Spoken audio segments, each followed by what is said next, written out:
Vale, derivadas de funciones elementales. ¿Cuál es la manera más cómoda de conseguirlas? Pues la Wikipedia. Directamente, ir a Wikipedia y buscar derivadas de funciones elementales. Parece una tontería, pero no lo es. Es decir, esto de hacer, recordad que la derivada era el límite cuando h tiende a 0 de f de x más h menos f de x partido por h. Bueno, esto basta con que alguien lo haga una sola vez y nos dé los resultados. No tenemos nosotros que andar deduciéndolo. Así que, puesto que la mayoría de las funciones elementales son unas poquitas, siempre estamos usando las mismas, pues buena idea recordarlas y no tener que estar deduciéndolas una tras otra. Si acaso vamos a deducir una. Ya vimos la derivada de la función x cuadrado, bueno, pues vamos a ver otra. Vamos a poner aquí una lista de funciones y sus derivadas. Voy a ponerla un poquito más para acá para que se vea mejor.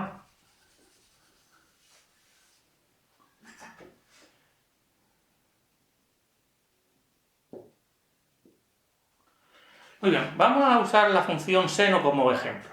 ¿Vale? Vamos a suponer que nuestra f de x es seno de x. Lo pongo así entre paréntesis para que quede más claro. Con lo cual, f de x más h pues sería seno de x más h. Muy bien, pues vamos a hacer el límite f de x más h menos f de x partido por h y luego hacemos el paso h tendiendo a 0. Muy bien, pues en este caso, he pasado aquí un pelín, perdón. Tendríamos seno de x más h menos seno de x partido por h. Bueno, no resulta evidente que de aquí podamos sacar lo que es la derivada, pero fijaos que, puesto que tenemos el seno de una suma, podemos usar las relaciones del seno de ángulo suma. Pues si no os acordáis, el seno de a más b era seno de a coseno de b más coseno de a seno de b. Vamos a hacerlo aquí. Seno de x, coseno de h más coseno de x, seno de h y menos nuestro seno de x que teníamos aquí.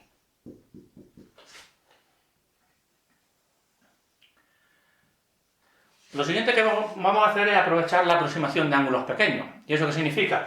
Significa que si el ángulo es lo bastante pequeño, el seno de x se aproxima muy bien por el propio valor de x. Y el coseno es muy parecido a 1. Por supuesto, si lo hacéis vosotros en la calculadora no va a salir a la primera porque este seno hay que ponerlo en radianes. Pero si lo ponéis en radianes, el seno de 0,001, pues ya veréis que es muy parecido a 0,001 y el coseno de aquí es muy parecido a 0. Bueno, pues como tenemos aquí una cantidad h que tiende a 0, podemos aprovechar esa relación. En este caso, fijaos, si hacemos el límite h tendiendo a 0, el coseno de h sería más o menos 1. El seno de h sería más o menos h. Y cuando vayamos a h tendiendo a 0, fijaos que tenemos seno de x por 1 menos seno de x. Pues significa que esto y esto se nos van. ¿Y qué nos queda? Coseno de x por h partido por h. Se nos va un h con otro y entonces esto a que tiende al coseno de x. Con lo cual, pues ya tenemos la primera función y su derivada. La derivada del seno es el coseno. Simplemente le vamos a poner la derivada del coseno. Podéis hacerlo vosotros de la misma forma, recordando el coseno del ángulo suma, desarrollando, haciendo la aproximación de ángulos pequeños, y resulta que la derivada sale menos el seno. Así que la del seno al coseno, la del coseno al seno, cambio de signo. Lo único que tenéis que acordaros de ese cambio de signo y ya está. Si hacemos la derivada de la tangente, no va a ser más difícil. Va a haber que hacer más desarrollo, no lo vamos a obviar y simplemente pondré el resultado. 1 más tangente cuadrado de x. Ojo, que esto es tangente por la tangente, no es la tangente de x cuadrado, es el cuadrado de la tangente, que no es lo mismo.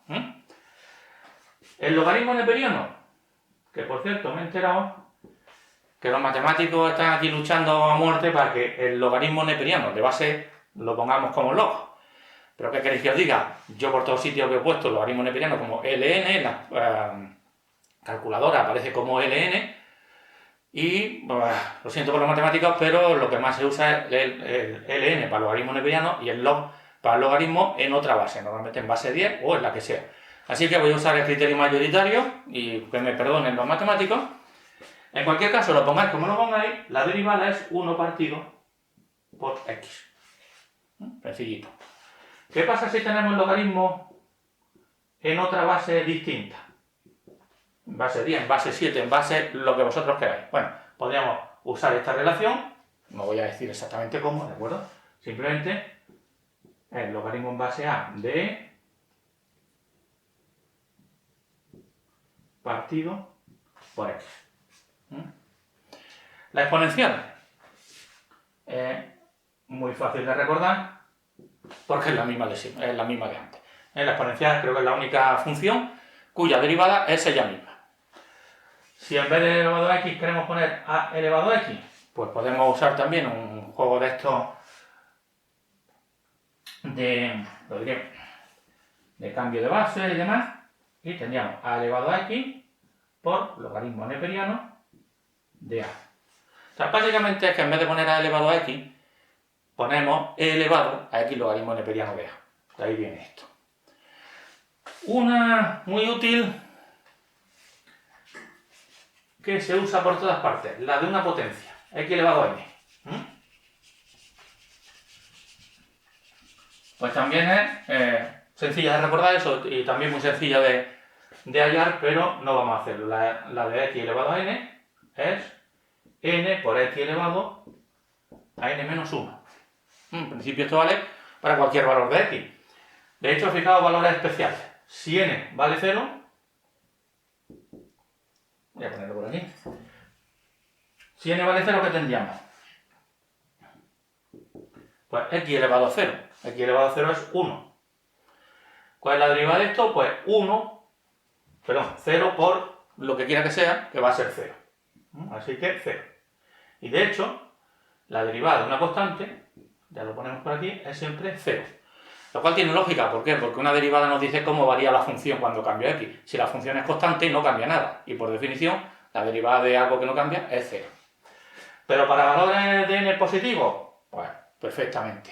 Para valores negativos también vale. Es decir, imaginaos que tengamos n igual a menos 1. Tendríamos 1 partido por x, que es lo mismo que x elevado a menos 1.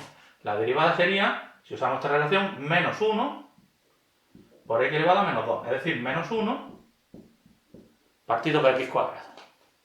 Fijaos lo útil que es esta relación. Esta la tenéis que grabar, bien grabada, y recuadrar bien recuadrada, porque es enormemente útil, sale por todos sitios.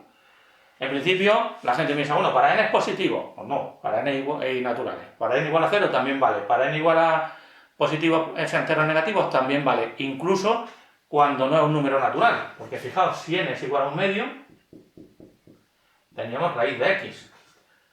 ¿Cuál es la derivada de esto? Pues como x elevado a un medio es lo mismo que la raíz, pues sería un medio de x elevado a un medio menos 1. Es decir, 1 partido 2 raíz de x. Y si tenemos raíz cúbica, o sea, quinta, cualquiera, en principio, podemos usarla mediante esta relación. Con estas tenemos para un buen rato, porque si aparece algo en ciencia, sobre todo en física, que es lo que me toca, son razones trigonométricas, logaritmos, exponenciales y potencia. Con esto tenéis, no voy a decir un 90%, pero sí una buena parte de las funciones que os van a aparecer normalmente. Luego ya las que sean más complicadas, no he puesto el coseno ni la tangente hiperbólica, todo eso, bueno, o sea, tiene su valor, ya los conocemos, pero tampoco tiene sentido aquí hacer una tabla cuando ya os digo que esto en cualquier lista en internet la tenéis mucho más completa. Lo importante es que todas estas funciones sencillas son fácilmente derivables, son continuas, etcétera, etcétera, y tienen su derivada, ojo, donde se pueda derivar. Fijaos que esta derivada no existe para x igual a 0. Pero es que el logaritmo tampoco existe para x igual a 0. Así que no podemos derivar el logaritmo en x igual a 0. Ahora, para x positivo, sí. Para x negativo, por supuesto que no. Siempre tenemos que ir a lo que podemos hacer. Lo que no podemos hacer, no lo hacemos.